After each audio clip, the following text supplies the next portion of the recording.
এই শীত পড়েছে মানেই বাড়িতে মাঝে মাঝেই দুপুরে কোনো না কোনো কিছুর পেস্ট হবে। এই আজ যেমন হয়েছে সিমের পেস্ট। গরম ভাতের সাথেই সিমের পেস্টটা যা লাগে না, মানে অন্য কোনো আইটেমের দরকারই পড়ে না।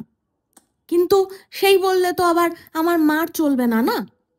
মা আবার আজকে বানিয়েছিল বোয়াল মাছের কালিয়া। যদিও গরমকালে যেমন সব সময় মনে হয় যে পাতলা ঝোল খাই বা ডাল আর ভাজা হলেই হয়ে যাবে, কিন্তু শীতকাল আসলেই না আমার যেন কিরকম সব সময় মনে হয় ঝাল ঝাল কিছু খাই। তো মা বলল যে বোয়াল মাছ তো আমরা সবসময় বেগুন দিয়ে ঝাল খাই, আজকে একটু কালিয়া বানিয়ে দেখি। বিশ্বাস করো, যা খেতে হয়েছিল না, আমি তো ঠিক করেই নিয়েছি এরপর থেকে বাড়িতে বোয়াল আসলে এই কালিয়াই খাবো।